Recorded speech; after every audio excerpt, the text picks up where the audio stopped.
again, I will forward it to our folks. And Oh, okay, we'll go okay. from there, okay? Well, then also I want to deal with this little situation with the police officer harassing me here. Okay? So, I mean, obviously he thinks that I can be thrown out of here because I have a camera. Okay. And, I mean, obviously I'm talking to you. I'm here to report a problem. Okay. See, I'm here for a legitimate reason, and this officer of yours is trying to harass me. Okay. Well, and I'll talk with him about that too. And I know that we have discussed this in cases, and we do have a somewhat precarious setting here for dealing with certain situations, and that's right. where we want to try to respect everybody's rights. We right. have people, victims of crime here, and we want to be compassionate to what goes on. So you can appreciate that, I'm sure. Well, yeah, I understand that. Yeah. But see, the thing is, last week we were down in the the Benson Police Department, and they have their set up, open up just like this. All right. Counter's about this high. They got a glass partition here, but all their paperwork is laying out all on a counter all along here. See, so the problem is that the chief, again, who's now connected himself to this 2007 home invasion, is going along with your county attorney and your city attorney trying to make filming, which is a legal act in this county, which I was maliciously prosecuted for in July 2000, or over here at the Sheriff's Department for going to file a criminal complaint. And then again in September for trying to inform the Levin Township board members of local corruption around here. See?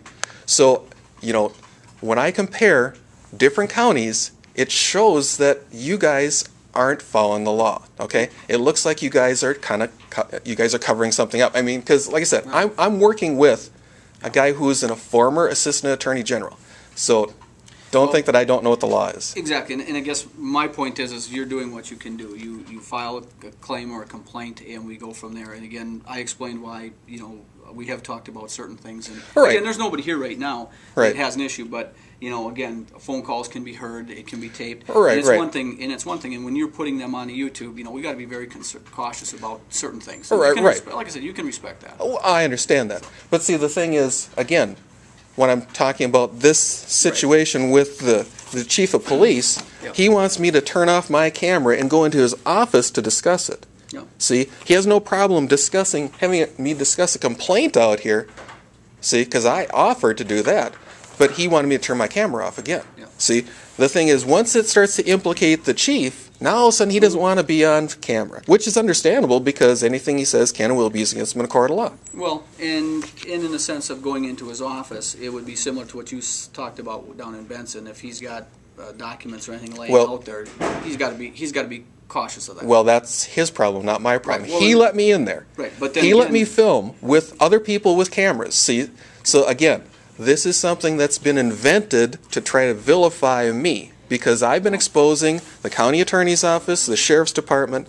Like I handed you clear, precise, and unquestionable evidence that the sheriff's department, that Sheriff Riley is a perjurer. Well, see? And all I'm saying is if that's the case, then maybe instead of dropping in like you did now today, if he's going to invite you in his office, you need to make an appointment so he can make sure he doesn't have anything laying out that might be of concern or whatever that he doesn't want taped or recorded or whatever.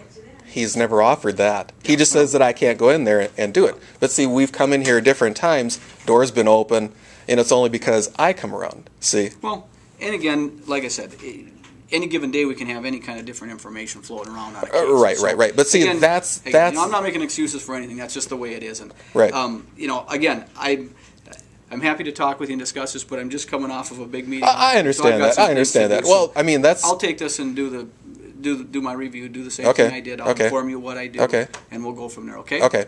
Well, I'm just kind of wondering because I still haven't heard from the last thing you sent, and so. I think I sent you a letter that I referred it on, and I haven't gotten anything back yet either. Right, but that's my point is, you know, as soon as it goes over to your council or the county attorney's office, the city attorney / county attorney's office, it disappears into nothingness. Well, I'll have a response for you. You can guarantee that. Well, I mean, I don't know what it'll be, but I will have to have a response back on my inquiry. So. Right, but I mean, what is that in a year or 2 years? It should be fairly soon. Okay, again, well, I can't control when they get it to me. But all I can do is say I need the response. Well, I guess my point is that I can file a complaint on Thanksgiving and nothing's happened to it since. This Kyle, he gets, you know, arrested and all of a sudden he's prosecuted. I mean, he's already out on bail. See, so I mean yeah, and I unfortunately I don't have any control over the legal system when it comes to well, that. actually you do. You pay taxes, and you can report this to the proper authorities. Just like I said, I can do what you're doing, is what I think. Exactly, and that's I guess what I'm trying to instill in people is that they have all sorts of rights, and they just aren't locked into some artificial protocol. No, that's exactly right.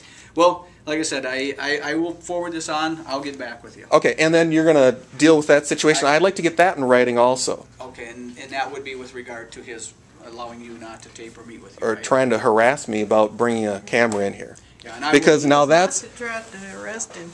Well, I know we've been talking about that because, again, like I said, we have a situation where our office environment is not real conducive to privacy, and that is one of the concerns we have. Because if you've got people that are victims of crime or whatever, you've got people who want to come in, they may not want to be filmed. They may not want it to be. But you know, so the problem is you can go in the courthouse and there's cameras all over the place. I'm sure you could put up cameras all over the place here too. Right, and the thing is, probably can be taken into a secure room where there you go. There you go. See, so that's one of the problems we have here. We don't have. Well, see, that's the vintage of this building didn't take into account those things probably 20, 30, 40, 50 years ago when it was built. So but see, again, that's not my problem. That's a problem on your end. So that does come to a situation with when you do come in with a camera and want to record things. You know, we have to be. Right. But I understand that. Then all you have to do is say is, excuse me, but this person here has a sensitive issue. Could you not film that person? Real simple, because if you ask, I'm more likely to comply. Okay. But see, if I'm threatened by some armed thug, now I get real upset about that. Well, I will talk to them about that, and we'll get to the bottom of that for you, okay? If we wouldn't have met up with Danter right there in the hall, he would have been arrested. Okay. See, so like I said, I'm getting tired of this. I'm being falsely arrested left and right, and it's all because of this home invasion back in 2007. Okay. See? Well, I will talk with him on that too for you. Thank you. I appreciate your time, Dave. Thanks, Terry.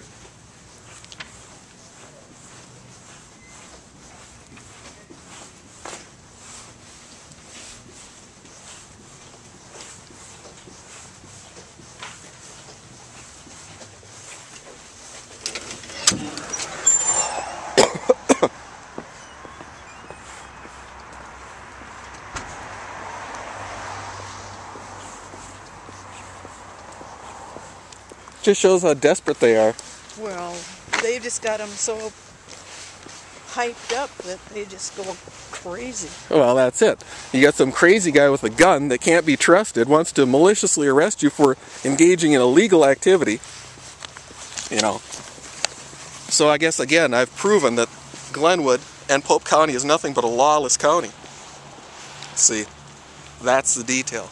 And again, I just keep gathering more and more information, more clear, precise, and unquestionable evidence that they're nothing but a bunch of crooks, and they can't stand it. Right. Alrighty, so much for today. Bye. Okay, we're just at the lawless Glenwood Police Department, and we had a confrontation, or at least I had a confrontation with one of the little thugs outside, and I wasn't watching as I was going in, I was just ignoring him, but my mother saw what happened, so now she's going to tell you what happened as I walked in. Okay? The city cop went in ahead of me, and we were walking down the hallway, and Chief Danter came toward us. He wasn't dressed in uniform, he was just in his regular clothes. And the little cop raced over to him and said, "He's got a camera! Terry's got a camera!"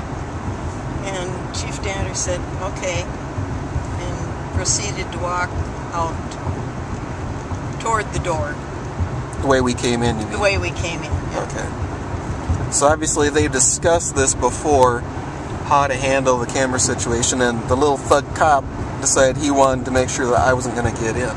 Right. Because he made it look like he was making a beeline for me to come to arrest me, right? Right. Okay. Alrighty.